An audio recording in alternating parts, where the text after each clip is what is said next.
Hi friends, ಎಲ್ಲರಿಗೂ ನಮಸ್ಕಾರ. ನಾನು ನಿಮ್ಮ ಪ್ರೀತಿಯ ರಘು. ಮತ್ತೊಂದು ವಿಡಿಯೋಕ್ಕೆ ಸ್ವಾಗತ. ಈಗಾಗಲೇ ನೀವು ನೋಡಿರ್ಬೋದು ಇನ್ಸ್ಟಾಗ್ರಾಮ್ ರೀಲ್ಸ್ಗಳಲ್ಲಿ ಅಲ್ಲೆಲ್ಲ ಬೈಕ್ ಟ್ಯಾಕ್ಸಿ ಇವತ್ತಿಂದ ಸೀಸ್ ಮಾಡ್ತಾರೆ, ಮತ್ತು ಬೈಕ್ ಟ್ಯಾಕ್ಸಿ ಬಗ್ಗೆ ನ್ಯೂಸ್ಗಳೆಲ್ಲ ಬರ್ತಾ ಇರೋದೆಲ್ಲ ನೋಡಿರ್ಬೋದು. ಹೇಳಿದ್ರೆ ಬೈಕ್ ಟ್ಯಾಕ್ಸಿ ಆಪರೇಟ್ ಮಾಡ್ತಾ ಇದೆ ನಮ್ಮಲ್ಲಿ ಅಂತ ಹೇಳ್ತಾ ಇದ್ದಾರೆ ಅವರು. ಹಾಗಾಗಿ ನಾವು ಅದ್ರ ಮೇಲೂ ಕ್ರಮ ತೆಗೆದುಕೊಳ್ತೀವಿ ಅಂತ ಹೇಳಿದೀವಿ. ಈಗ ನಾಳೆಯಿಂದನೇ ನಾವು ನಮ್ಮ ಬೆಂಗಳೂರಿನ 11 RTO ಕಚೇರಿ ವತಿಯಿಂದ ಕಂಟಿನ್ಯೂಸ್ ಆಗಿ ಒಂದು ವಾರದ ಲೆಕ್ಕದಲ್ಲಿ ನಾವು ಆಫೀಸ್ ಕಚೇರಿ ಕೆಲಸಗಳನ್ನ ಒಳಗೊಂಡಂತೆ ನಾವಿದು ಎನ್ಫೋರ್ಸ್ಮೆಂಟ್ ನಾವು ಮಾಡ್ಕೊಡ್ತೀವಿ ಅಂತ ಹೇಳಿದ್ದೇವೆ. ಮತ್ತೆ ಇದ್ರ ಬಗ್ಗೆ ಸಾರ್ವಜನಿಕರಿಗೂ ಸಮೇತ ಒಳ್ಳೆ ಅವೇರ್ನೆಸ್ ತರ್ತೇವೆ. ಅಂದ್ರೆ ನಾನ್ ಟ್ರಾನ್ಸ್ಪೋರ್ಟೆಡ್ ಪ್ರೈವೇಟ್ ಯೂಸ್ ವೆಹಿಕಲ್ಗೆ ನೀವು ಯಾರು ಟ್ಯಾಕ್ಸಿ ಆಗಿ ಯೂಸ್ ಮಾಡ್ಕೊಳ್ಬೇಡಿ, ಇದರಿಂದ ಆಗುವಂತ ಅನಾಹುತಗಳು ಮತ್ತೆ ಅದು ಇಲ್ಲಿಗಲ್ಲು ಅನ್ನೋದ್ರ ಬಗ್ಗೆನೂ ಸಾರ್ವಜನಿಕರಿಗೆ ಸಾಕಷ್ಟು ಪಬ್ಲಿಸಿಟಿ ಅವೇರ್ನೆಸ್ ಎಲ್ಲ. ಹೌದು, ನಿನ್ನೆ ಎಲ್ಲ ಸಂಘಟನೆಯವರು ಅಂದರೆ ಈ ಆಟೋ ಚಾಲಕರ ಸಂಘಟನೆ ಮತ್ತು ಕ್ಯಾಬ್ ಚಾಲಕರ ಸಂಘಟನೆ ಇವರೆಲ್ಲನೂ ಕೂಡ ವಿಲ್ಸನ್ ಗಾರ್ಡನಲ್ಲಿ RTO ಆಫೀಸ್ ಇದೆಯಲ್ಲ, ಅಲ್ಲಿ ಹೋಗಿ ಪ್ರೊಟೆಸ್ಟ್ ಮಾಡ್ತೀವಿ ಅಂತಲೂ ಕೂಡ ಮನವಿ ಕೂಡ ಮಾಡಿದರು. ಈ ಥರ ಎಲ್ಲ ನಮಗೆ ಸಮಸ್ಯೆ ಆಗ್ತಾಯಿದೆ ಅಂತ ಬೈಕ್ ಟ್ಯಾಕ್ಸಿಯಿಂದ. ಮತ್ತು ನಮಗೆ ಇವಾಗ ಏನು ಫೇರ್ಗಳು ಬರ್ತಾಯಿದೆ ಅದು ಕಂಪ್ನಿಯವರು ಸರಿಯಾಗಿ ಕೊಡ್ತಾ ಇಲ್ಲ ನಮಗೆ ಫೇರ್ಗಳೆಲ್ಲ. ಒಂದೊಂದು ಟೈಮಲ್ಲಿ ಒಂದೊಂದು ಥರ ಫೇರ್ಗಳು ಕೊಡ್ತಾರೆ, ಅಂದರೆ ಅಮೌಂಟ್ಗಳನ್ನ ಚಾರ್ಜ್ಗಳು ಮಾಡ್ತಾಯಿದ್ದಾರೆ ಕಸ್ಟಮರ್ಗಳಿಗೆ. ಒಂದು ಸಲ ಕಮ್ಮಿ ಕೊಡ್ತಾರೆ, ಒಂದು ಸಲ ಜಾಸ್ತಿ ಕೊಡ್ತಾರೆ ಅಂತ ಎಲ್ಲ ಕಂಪ್ಲೇಂಟ್ ಮಾಡಿದರು. ಅದೇ ಪ್ರಕಾರವಾಗಿ ಎಲ್ಲ ವೀಡಿಯೋದಲ್ಲಿ ನೋಡಿರ್ಬೋದು ನೀವು. ಈ ಬೈಕ್ ಟ್ಯಾಕ್ಸಿ ಅನ್ನೋದು ಏನಿದೆ ಅದು ಇಲ್ಲೀಗಲ್ ಆಗಿ ನಡೀತಾ ಇದೆ. ಅಂದರೆ ಅದು ಬಂದು ಟ್ರಾನ್ಸ್ಪೋರ್ಟ್ ವೆಹಿಕಲ್ ಅಲ್ಲ. ಇವಾಗಲೂ ಕೋರ್ಟಲ್ಲೆಲ್ಲ ನೋಡಿರ್ಬೋದು ನೀವು, ಹೈಕೋರ್ಟಲ್ಲೆಲ್ಲ ನೋಡಿರ್ಬೋದು. ಅದೇ ಥರ ವಾದ ಕೂಡ ಆಗಿತ್ತು. ಬೈಕ್ ಟ್ಯಾಕ್ಸಿ ಅನ್ನೋದು ಯಾವುದೇ ಥರ ಟ್ರಾನ್ಸ್ಪೋರ್ಟ್ ವೆಹಿಕಲ್ ಅಲ್ಲ, ಅದು ಎಲ್ಲೋ ಬೋರ್ಡ್ ಇಲ್ವಲ್ಲ ಗುರು, ಅದಕ್ಕೋಸ್ಕರ ಅದು ಟ್ರಾನ್ಸ್ಪೋರ್ಟ್ ವೆಹಿಕಲ್ ಅಲ್ಲ. ಇವಾಗಲೂ ಕೂಡ ಹೈಕೋರ್ಟು ಕೂಡ ಹೇಳಿತ್ತು. ಹೈಕೋರ್ಟಲ್ಲಿ ಕೇಸಲ್ಲೂ ಕೂಡ ಅದೇ ಥರ ತೀರ್ಪು ಕೂಡ ಬಂದಿತ್ತು. ಏನಂತ ಕರ್ನಾಟಕ ಸರ್ಕಾರ ಏನಿದೆ ಇದಕ್ಕೆ ಒಂದು ಸೂಕ್ತ ನಿಯಮಗಳನ್ನ ಜಾರಿ ಮಾಡಬೇಕು. ಎಲ್ಲೋ ಬೋರ್ಡ್ ಮಾಡಿಸೋದಾಗಲಿ, ಇನ್ಸೂರೆನ್ಸ್ ಮಾಡಿಸೋದಾಗಲಿ, FC ಮಾಡಿಸೋದಾಗಲಿ, ಎಲ್ಲ ಏನೇನಿದೆ ಈ ಆಟೋ ಕ್ಯಾಬ್ಗಳಿಗೆ ಏನೇನಿದೆ ಅದೆಲ್ಲ ಕೂಡ ಬೈಕ್ ಟ್ಯಾಕ್ಸಿಗೆ ಮಾಡಿಕೊಡಿ ಅಂತಲೂ ಕೂಡ ಒಂದು ಕೇಸಲ್ಲಿ ಬಂದಿತ್ತು. ಅದ್ರ ಪ್ರಕಾರ ಇವರು ಸುಪ್ರೀಂ ಕೋರ್ಟ್ಗೂ ಕೂಡ ಇವಾಗ ಕೇಸ್ಗೆ ಹೋಗಿದ್ದಾರೆ. ಅದು ಇನ್ನೂ ಪೆಂಡಿಂಗಲ್ಲಿದೆ, ಕೇಸು ನಡೀತಾ ಇದೆ. ಸುಪ್ರೀಂ ಕೋರ್ಟ್ಗೆ ಹೋಗಿ ಅಲ್ಲಿ ಸ್ಟಾರ್ಟ್ ಆಗುತ್ತೋ ಏನಾಗುತ್ತೋ ಗೊತ್ತಿಲ್ಲ. ಈ ಥರ ಇದೆ ಇವಾಗ ಕತೆ. ಅದ್ರ ಮಧ್ಯದಲ್ಲಿ ಇವಾಗ 5ನೇ ತಾರೀಕು ಇವತ್ತು ಬಂದು ಪ್ರೊಟೆಸ್ಟ್ ಮಾಡ್ತೀವಿ ಅಂತ ಎಲ್ಲ ಸಂಘಟನೆಯವರು ಕೂಡ ಹೋಗಿ RTO ಆಫೀಸು ವಿಲ್ಸನ್ ಗಾರ್ಡನ್ ಇದೆಯಲ್ಲ ಅಲ್ಲಿ ಹೋಗ್ಬಿಟ್ಟು ಪ್ರೊಟೆಸ್ಟ್ ಮಾಡ್ತೀವಿ ಅಂದ್ಬಿಟ್ಟು ಒಂದು ಮನವಿ ಸಲ್ಲಿಕೆ ಮಾಡಿದರು. ಮತ್ತು ಪ್ರೆಸ್ ಮೀಟ್ ಕೂಡ ಮಾಡಿದರು. ಅಲ್ಲಿ RTO ಆಫೀಸರ್ ಕೂಡ ಪ್ರೆಸ್ ಮೀಟ್ ಮಾಡಿ ಹೇಳಿದ್ದಾರೆ, ನಾಳೆಯಿಂದ ಬೈಕ್ ಟ್ಯಾಕ್ಸಿ ಯಾರ್ಯಾರು ಮಾಡ್ತಾಯಿದ್ದೀರಾ ಅಂದರೆ ಎಲ್ಲೋ ಬೋರ್ಡ್ ಇಲ್ಲದೇ, ಇನ್ನೂ ಗೌರ್ಮೆಂಟ್ ಅವ್ರು ಮಾಡಿಕೊಟ್ಟಿಲ್ಲ ಅಲ್ಲೋದ್ರು, ಎಲ್ಲೋ ಬೋರ್ಡ್ ಇಲ್ಲ. ಬೇರೆ ಬೇರೆ ಸ್ಟೇಟ್ಗಳೆಲ್ಲ ನೋಡಿರ್ಬೋದು ನೀವು, ಎಲ್ಲೋ ಬೋರ್ಡ್ ಎಲ್ಲ ಆಲ್ರೆಡಿ ಸ್ಟಾರ್ಟ್ ಮಾಡಿದ್ದಾರೆ. ಕೇರಳದಲ್ಲಿ, ಮಹಾರಾಷ್ಟ್ರದಲ್ಲಿ ಇಲ್ಲೆಲ್ಲ ಕೂಡ ನ್ಯೂಸ್ಗಳೆಲ್ಲ ನೋಡಿರ್ಬೋದು. ಅಲ್ಲೆಲ್ಲ ಎಲ್ಲೋ ಬೋರ್ಡು ಎಲೆಕ್ಟ್ರಿಕ್ ಗಾಡಿಗಳಿಗೆ ಅವಕ್ಕೆಲ್ಲ ಪರ್ಮಿಷನ್ ಕೊಟ್ಟು ಮಾಡ್ತಾ ಇದ್ದಾರೆ.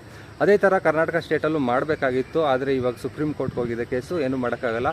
ಅದೇ ಥರ 5ನೇ ತಾರೀಕು ಇವತ್ತು ಯಾರ್ಯಾರು ಬೈಕ್ ಟ್ಯಾಕ್ಸಿಗಳನ್ನ ಮಾಡ್ತಾಯಿದ್ದಾರೆ ಅವರು ಎಲ್ಲರನ್ನೂ ಕೂಡ ಇನ್ನು 11 ಕಡೆ ಎಲ್ಲೆಲ್ಲಿ RTO ಆಫೀಸರ್ಗಳಿದ್ದಾರೆ ಅವರು ಕೂಡ ಚೆಕ್ಕಿಂಗ್ ಮಾಡ್ತಾರೆ.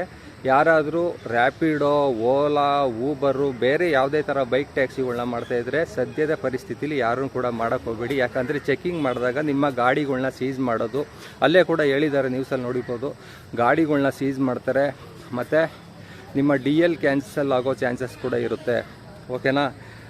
ಮತ್ತು ಲಾಸ್ಟ್ ಟೈಮ್ ಥರ ನಮ್ಮದು ಡಾಕ್ಯುಮೆಂಟ್ ಸರಿ ಇದೆಯಾ, ಅದು ಸರಿ ಇದೆಯಾ ಅಂತ ಎಲ್ಲ ಚೆಕ್ ಮಾಡೋಕ್ಕೆ ಹೋಗಲ್ಲ. ಇವಾಗ ಡೈರೆಕ್ಟಾಗಿ ನೀವು ಬೈಕ್ ಟ್ಯಾಕ್ಸಿ ಮಾಡ್ತಾಯಿದ್ದೀರಾ ಇಲ್ಲೀಗಲ್ ಆಗಿ ಅಂತ ಕೇಸ್ ಫೈಲ್ ಮಾಡಿಬಿಟ್ಟು ನಿಮ್ಮ ಗಾಡಿಗಳನ್ನ ಸೀಸ್ ಮಾಡ್ತಾರೆ ಮತ್ತು DLನ ಕ್ಯಾನ್ಸಲ್ ಮಾಡ್ತಾರೆ. ಇದೆಲ್ಲ ಚಾನ್ಸಸ್ ಕೂಡ ಇರುತ್ತೆ. ಆದಷ್ಟು ಯಾರ್ಯಾರು ಬೈಕ್ ಟ್ಯಾಕ್ಸಿ ರೈಡರ್ಸ್ ಇರ್ತೀರಾ ಬೈಕ್ ಟ್ಯಾಕ್ಸಿಗಳನ್ನ ಮಾಡೋಕ್ಕೆ ಹೋಗಬೇಡಿ. ನಮ್ಮ ಗೌರ್ಮೆಂಟ್ಗೆ ಹೇಳಿದರೆ ಅವರು ಇವಾಗ ಸುಪ್ರೀಂ ಕೋರ್ಟ್ಗೆ ಹೋಗಿದ್ದಾರೆ. ನಾವು ಕೇಸ್ ಗೆದ್ದಿದ್ದೀವಲ್ಲ ಗುರು, ನಮ್ಮ ಇಷ್ಟ ನಾವು ಮಾಡ್ತೀವಿ ಅಂತ ಹೋದರೆ ನೀವು ಕಂಪ್ನಿಯವರು ಯಾರು ಮುಂದೆ ಬರೋಲ್ಲ. ಗಾಡಿ ಸೀಸ್ ಆಗಿರೋ ಗಾಡಿಗಳು ಈಗಾಗಲೇ ನೋಡಿರ್ಬೋದು. ಲಾಸ್ಟ್ ಟೈಮು ಯಾರ್ಯಾವುದು ಡಾಕ್ಯುಮೆಂಟ್ಸ್ ಇಲ್ಲದೇ ಸೀಸ್ ಆಗಿರೋ ಗಾಡಿಗಳು ಎಷ್ಟೊಂದು ಗಾಡಿಗಳು ಇನ್ನೂ RTO ಆಫೀಸಲ್ಲಿ ನಿಂತಿದೆ, ಓಕೆನಾ. ಅದು ಇನ್ನೂ ಕಂಪ್ನಿಯವರು ಕೂಡ ಬಿಡಿಸ್ಕೊಂಡಿಲ್ಲ. ಕೆಲವೊಂದು ಕಂಪ್ನಿಯವ್ರದ್ದು ಸೀಸ್ ಆಗಿರೋ ಗಾಡಿಗಳು ಅಲ್ಲೇ ನಿಂತಿದೆ, ಓಕೆನಾ. ಈ ಥರ ಎಲ್ಲ ಇಶ್ಯೂ ಆಗ್ತಾಯಿದೆ. ಮತ್ತು ಬೈಕ್ ಟ್ಯಾಕ್ಸಿ ರೈಡರ್ಸ್ಗೆ ನಾನೊಂದು ಹೇಳಬೇಕು ಅಂತ ಹೇಳೋದಾದರೆ, ನೀವು ಇನ್ಮೇಲೆ ಬೈಕ್ ಟ್ಯಾಕ್ಸಿ ಮಾಡಬೇಕಾದ್ರೆ ಯಾವುದೇ ಇವಾಗ ಲೀಗಲ್ ಏನು ಬರಬೇಕಾಗಿದೆ, ಎಲ್ಲೋ ಬೋರ್ಡ್ ಮಾಡಿಸೋದಾಗಲಿ ಮತ್ತು ಲೀಗಲ್ ಡಾಕ್ಯುಮೆಂಟ್ಸ್ ಬರೋವಾಗಲಿ, ಇವಾಗ ಮಹಾರಾಷ್ಟ್ರದಲ್ಲಿ ಹೆಂಗೆ ಬಂದಿದೆ, ಕೇರಳದಲ್ಲಿ ಹೆಂಗೆ ಬಂದಿದೆ, ಅಲ್ಲೆಲ್ಲ ಬೈಕ್ ಟ್ಯಾಕ್ಸಿಗೆ ಯಾವ ಥರ ರೂಲ್ಸ್ಗಳು ಮಾಡಿದ್ದಾರೆ, ಆ ರೂಲ್ಸ್ ಬರೋವರೆಗೂ ಒಂದು ಸ್ವಲ್ಪ ನಾವು ವೆಯ್ಟ್ ಮಾಡಬೇಕಾಗುತ್ತೆ. ಇಲ್ಲಾಂದರೆ ಪದೇ ಇದು ಹೋಗೋದು, ಕೋರ್ಟ್ಗೆ ಹೋಗೋದು, ಅಲ್ಲಿ ಸ್ಟೇ ತರೋದು, ಮತ್ತು ಈ ಥರ RTO ಆಫೀಸರ್ ಹಿಡಿಯೋದು, ಭಯಪಡಿಸೋದು, ಅದೆಲ್ಲ ಕೂಡ ನಡ್ಕೊಂಡು ಹೋಗುತ್ತೆ. ಆ್ಯಕ್ಚುಲಿ ಇದು ಇಲ್ಲೀಗಲ್ಲೇ ಬೈಕ್ ಟ್ಯಾಕ್ಸಿ ಇವಾಗ ಏನು ನಡೀತಾ ಇದೆ ಎಲ್ಲೋ ಬೋರ್ಡ್ ಇಲ್ದೇ ಮಾಡ್ತಾ ಇರೋದು ಕೂಡ ಇಲ್ಲಿಗಲ್ಲೇ. ಕಂಪ್ನಿಯವರು ಅಪ್ಲೈ ಮಾಡಿದ್ದಾರೆ, ಟ್ರಾನ್ಸ್ಪೋರ್ಟ್ ಆಫೀಸ್ಗೆ ಅಪ್ಲೈ ಮಾಡಿದ್ದಾರೆ. ಅವ್ರು ಹೋಗಿ ಇವಾಗ ನೋಡಿರ್ಬೋದು ನೀವು, ಸುಪ್ರೀಂ ಕೋರ್ಟ್ಗೆ ಹೋಗಿದ್ದಾರೆ. ಸುಪ್ರೀಂ ಕೋರ್ಟಲ್ಲಿ ಯಾವ ಥರ ವಾದ ವಿವಾದಗಳು ನಡೆಯುತ್ತೆ, ಅಲ್ಲಿ ಯಾವ ಥರ ಕೇಸ್ ಗೆಲ್ತಾರೆ ಅನ್ನೋದನ್ನ ನೋಡೋಣ. ಇವ್ರು ಹೇಳ್ತಾ ಇರೋದು ಅದನ್ನೇ, ಈ ಟ್ರಾನ್ಸ್ಪೋರ್ಟ್ ವೆಹಿಕಲ್ ಆಗಿ ಟೂ ವೀಲರ್ನ ಯೂಸ್ ಮಾಡೋಕ್ಕಾಗಲ್ಲ ಅಂತ. ಬೇರೆ ಸ್ಟೇಟ್ಗಳಲ್ಲಿ ಯೂಸ್ ಮಾಡ್ತಾ ಇದ್ದಾರೆ ಆಲ್ರೆಡಿ, ಎಲೆಕ್ಟ್ರಿಕ್ ಗಾಡಿ ಆಗಲಿ ಬೇರೆ ಗಾಡಿಗಳಿಗೆ ಎಲ್ಲೋ ಬೋರ್ಡ್ ಮಾಡಿಸಿ ಮಾಡ್ತಾ ಇದ್ದಾರೆ. ಕರ್ನಾಟಕದಲ್ಲಿ ಆಗುತ್ತೆ, ಒಂದು ಸ್ವಲ್ಪ ವೆಯ್ಟ್ ಮಾಡಬೇಕಾಗುತ್ತೆ. ಒಂದು ಸ್ವಲ್ಪ ಲೀಗಲಾಗಿ ಕೋರ್ಟಲ್ಲಿ ಮತ್ತೆ ಕೇಸ್ ಗೆದ್ದು ಮತ್ತೆ ಸುಪ್ರೀಂ ಕೋರ್ಟಿಂದನೂ ಕೂಡ ಹೇಳಬೇಕಾಗುತ್ತೆ. ನೋಡಿ ಈ ಥರ ಸ್ಟೇಟ್ಗಳಲ್ಲಿ ಮಾಡಿದ್ದಾರೆ ಆಲ್ರೆಡಿ. ಕೆಲವೊಂದು ಸ್ಟೇಟ್ಗಳಲ್ಲಿ ಎಲ್ಲೋ ಬೋರ್ಡ್ಗೆ ಪರ್ಮಿಷನ್ ಕೊಟ್ಟಿದ್ದಾರೆ. ಅದೇ ಪ್ರಕಾರ ನಿಮ್ಮ ಕರ್ನಾಟಕ ಸ್ಟೇಟಲ್ಲೂ ಕೂಡ ಪರ್ಮಿಷನ್ ಕೊಡಿ ಅಂತಲೂ ಕೂಡ ಸ್ಟೇಟ್ ಗೌರ್ಮೆಂಟ್ಗೆ ಹೇಳ್ಬೋದಾಗುತ್ತೆ. ನೋಡೋಣ ಆಫೀಸರ್ ಯಾವ ಥರ ಕ್ರಮ ತಗೊಳ್ತಾರೆ ಅಂತ ಇವತ್ತು. ಮತ್ತು ಯಾರ್ಯಾರು ಬೈಕ್ ಟ್ಯಾಕ್ಸಿ ರೈಡರ್ಸು ಮೊದಲೇ ಹೇಳಿದ್ನಲ್ಲ, ಆದಷ್ಟು ನೀವು ಮಾಡ್ತಾ ಇರೋರು ಇವತ್ತಂತಲ್ಲ, ಈ ವೀಕ್ ಫುಲ್ಲು ಎಲ್ಲರೂ ಹಿಡಿತಾರೆ, ಚೆಕ್ ಮಾಡ್ತಾರೆ. ನಮಗೆ ಗೊತ್ತಿಲ್ಲ, ಕೋರ್ಟ್ ಆರ್ಡ್ರ್ ಬಂದಿದೆ, ಅದು ಏನು ಹೇಳೋಂಗೆ ಇಲ್ಲ ಸೀನು.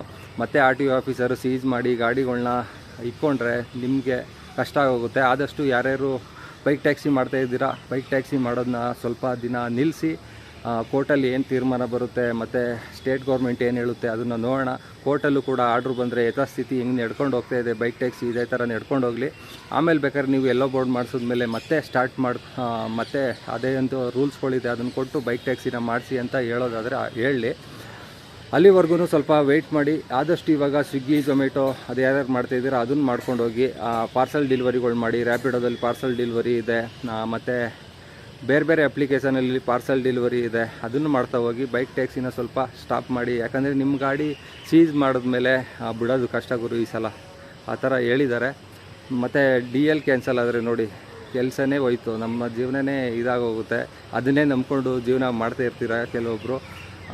ಸ್ವಲ್ಪ ಬೈಕ್ ಟ್ಯಾಕ್ಸಿ ಮಾಡೋದನ್ನ ಅವಾಯ್ಡ್ ಮಾಡಿ.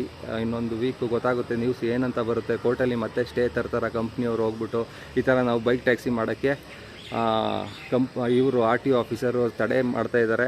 ನಮಗೆ ಈ ಥರ ಇದು ಹೈಕೋರ್ಟಲ್ಲೂ ಕೂಡ ಆರ್ಡ್ರು ಬಂದಿತ್ತು ಬೈಕ್ ಟ್ಯಾಕ್ಸಿಗೆ ಪರ್ಮಿಷನ್ ಮಾಡಿಕೊಡಿ ಅಂತ. ಆದ್ರೂ ಕೂಡ ಇವರು ಯಾವುದೇ ಥರ ಸ್ಟೇಟ್ ಗೌರ್ಮೆಂಟ್ ಅವ್ರು ಮಾಡಿಕೊಟ್ಟಿಲ್ಲ. ಮತ್ತೆ ಸುಪ್ರೀಂ ಕೋರ್ಟಿಗೆ ಹೋಗಿದ್ದಾರೆ. ಇವಾಗ ಯಥಾಸ್ಥಿತಿ ಏನು ನಡ್ಕೊಂಡು ಹೋಗ್ತಾ ಇದೆ ಬೈಕ್ ಟ್ಯಾಕ್ಸಿ ಅದೇ ಥರ ನಡ್ಕೊಂಡು ಹೋಗಲಿ ಅಂತ ಏನಾದರೂ ಒಂದು ಸ್ಟೇ ತಂದರೆ ಮುಂದಿನ ದಿನಗಳಲ್ಲಿ ಮಾಡ್ಬೋದು. ಇವಾಗ ಬೈಕ್ ಟ್ಯಾಕ್ಸಿನೇ ನಂಬ್ಕೊಂಡು ತುಂಬ ಜನ ಕೆಲಸ ಮಾಡ್ತಾಯಿದ್ದೀರಾ, ಗೊತ್ತಾಗುತ್ತೆ, ಕಷ್ಟ ಆಗುತ್ತೆ ಸ್ವಲ್ಪ ದಿನ, ಏನೂ ಮಾಡೋಕ್ಕಾಗಲ್ಲ. ಇವಾಗ ಹೆಂಗೆ ಗೌರ್ಮೆಂಟ್ ಹೇಳುತ್ತೆ ಹಾಗೆ ನಾವು ಕೇಳಬೇಕಾಗುತ್ತೆ. ಇಲ್ಲಾಂದರೆ ರೂಲ್ಸು ರೆಗ್ಯುಲೇಷನ್ಸು ಮತ್ತು ಫೈನ್ಗಳು ಎಲ್ಲ ತುಂಬ ಜಾಸ್ತಿ ಆಗುತ್ತೆ. ದುಡಿಯೋ 500-600 ರೂಪಾಯಿಗೆ ಈಗಾಗಲೇ ನೋಡಿರ್ಬೋದು ನೀವು. ಹಾಫ್ ಹೆಲ್ಮೆಟ್ ಬ್ಯಾನ್ ಆದಮೇಲೆ ಎಷ್ಟೋ ಜನಕ್ಕೆ ಫೈನ್ ಬಿದ್ದಿದೆ. ನಿಮಗೆ ಹೆಲ್ಮೆಟ್ ಹಾಕೊಂಡಿಲ್ಲ, ಹಾಫ್ ಹೆಲ್ಮೆಟ್ ಹಾಕೊಂಡಿದ್ದೀರಾ ಅಂದ್ಬಿಟ್ಟು ಫೈನ್ ಬಿದ್ದಿದೆ. ಬೈಕ್ ಟ್ಯಾಕ್ಸಿ ರೈಡರ್ಸು 90% ಜನ ಕಸ್ಟಮರ್ಗಳಿಗೆ ಹಾಫ್ ಹೆಲ್ಮೆಟ್ ಕೊಡ್ತಾಯಿದ್ದೀರಾ. ಹಾಫ್ ಹೆಲ್ಮೆಟಿಂದ ನಿಮಗೆ ಫೈನ್ಗಳು ಬಿದ್ದಿರುತ್ತೆ ಕ್ಯಾಮ್ರಾದಲ್ಲಿ. ಬೇಕಾದ್ರೆ ನಿಮ್ಮ ನಂಬರ್ಗಳನ್ನ ಚೆಕ್ ಮಾಡ್ಕೊಳ್ಳಿ. ಇಲ್ಲೊಂದು ಲಿಂಕ್ ಕೊಟ್ಟಿರ್ತೀನಿ ನಾನು, ಆ ಲಿಂಕಲ್ಲಿ ಹೋಗ್ಬಿಟ್ಟು ನಿಮ್ಮ ಗಾಡಿ ನಂಬರ್ ಹಾಕ್ಬಿಟ್ಟು ಆ್ಯಪ್ ಡೌನ್ಲೋಡ್ ಮಾಡ್ಕೊಂಡು ಚೆಕ್ ಮಾಡಿ. ನಿಮಗೆ 90% ಫೈನ್ ಬಿದ್ದಿರುತ್ತೆ. ಓಕೆನಾ? ಈ ಥರ ಎಲ್ಲ ಇಶ್ಯೂಗಳಿದೆ. ಯಾರ್ಯಾರು ಬೈಕ್ ಟ್ಯಾಕ್ಸಿ ರೈಡರ್ಸ್ ಇದ್ದೀರಾ ಹುಷಾರಾಗಿ ಮಾಡಿ ಇವತ್ತು ಮಾತ್ರ. ಯಾಕಂದರೆ ಇವತ್ತಂತಲ್ಲ, ಇನ್ನು ಒಂದು ವೀಕು ಫುಲ್ ಸೀಸು. ಎವ್ರಿ ಇಯರ್ ಈ ಥರ ಬರ್ತಾನೆ ಇದೆ. ಬೈಕ್ ಟ್ಯಾಕ್ಸಿ ರೈಡರ್ಸ್ಗೆ ಗಂಡಾಂತರ ಕಾದಿದ್ದು ಕಟ್ಟಿಟ್ಟ ಬುತ್ತಿ ಅಂತ ಅನ್ಕೋಬೋದು. ಯಾಕಂದರೆ ಲೀಗಲ್ ಆಗೋವರೆಗೂ ಕಷ್ಟ ಗುರು. ಓಕೆ, ಇದು ಆದಷ್ಟು ನಿಮ್ಮ ಬೈಕ್ ಟ್ಯಾಕ್ಸಿ ರೈಡರ್ಸ್ ಯಾರ್ಯಾರಿದ್ದೀರಾ ಎಲ್ಲರಿಗೂ ಕೂಡ ಈ ವಿಡಿಯೋನ ಶೇರ್ ಮಾಡಿ. ಮತ್ತು ಆ ವಿಡಿಯೋ ಕ್ಲಿಪ್ ಬೇಕಾದ್ರೂ ನಾನು ಒಂದು ಸೆಂಟ್ರಲ್ಲಿ ಹಾಕ್ತೀನಿ, ನೋಡ್ಕೊಳ್ಳಿ. ಒಂದು 2-3 ಸೆಕೆಂಡ್ ಹಾಕ್ತೀನಿ. ಈ ಥರ ಇಶ್ಯೂ ಇದೆ ಗುರು. ಓಕೆ, ನೆಕ್ಸ್ಟ್ ವೀಡಿಯೋದಲ್ಲಿ ಸಿಗೋಣ ಇದೇ ಥರ ಬೈಕ್ ಟ್ಯಾಕ್ಸಿ ಅಪ್ಡೇಟ್ ಜೊತೆಗೆ. ಅಲ್ಲಿವರೆಗೂ take care, bye see you. ನಾನು ನಿಮ್ಮ ಪ್ರೀತಿಯ ರಘು. ಮತ್ತೊಂದು ವೀಡಿಯೋದಲ್ಲಿ ಸಿಗೋಣ.